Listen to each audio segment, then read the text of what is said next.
lutar pelos trabalhadores e dar voz àqueles que não tinham ninguém por eles.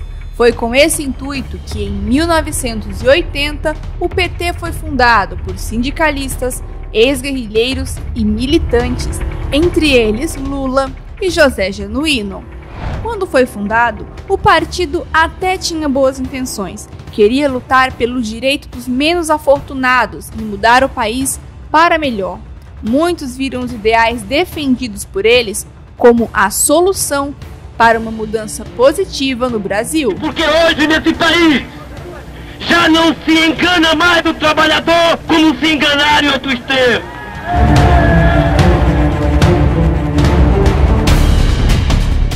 No entanto, as palavras bonitas e a defesa do povo não foram muito além dos discursos eleitorais. Desde que assumiu o poder em 2003, com a chegada de Luiz Inácio Lula da Silva à presidência, o principal objetivo do PT foi roubar dinheiro do povo, roubar a liberdade das pessoas e a inocência das crianças.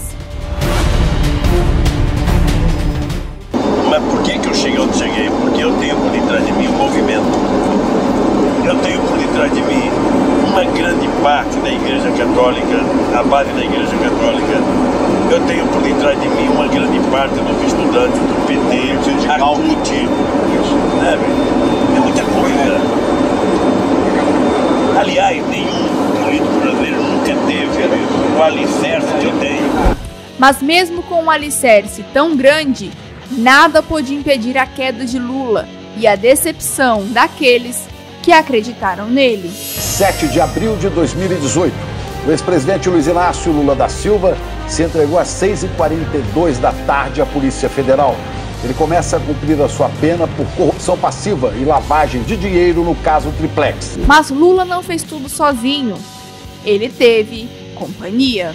José Dirceu e José Genuíno, a semelhança dos dois Josés, vão além do nome. Eles também têm em comum a corrupção.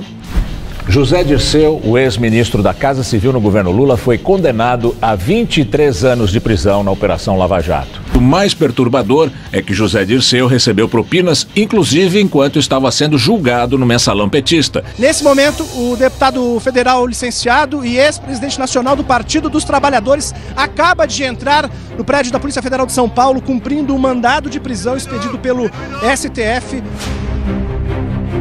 Eles não são os únicos.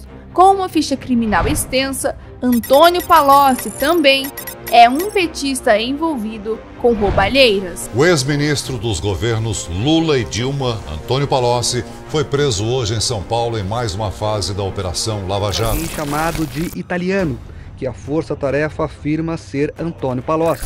Mostra que o italiano teria recebido pelo menos 128 milhões de reais. Na esquerda, o que impera é a sede pelo poder, em uma guerra pelo trono do Palácio do Planalto. Nessa guerra, o mais afetado é o povo, que além de ter sofrido nos 2 mandatos do corrupto, ainda foram iludidos por ele e acabaram votando na Dilma.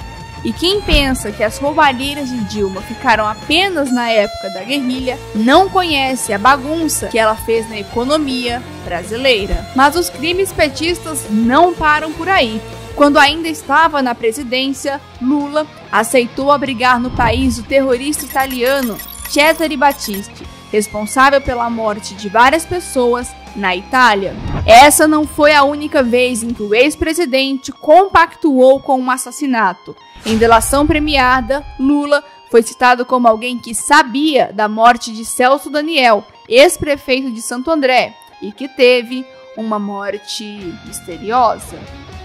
Mas Celso não foi o único político morto de maneira misteriosa. Eduardo Campos, candidato à presidência da República em 2014, morreu um mês antes das eleições em uma queda de avião.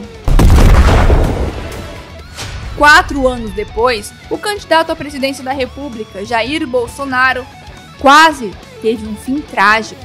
Seria isso uma coincidência?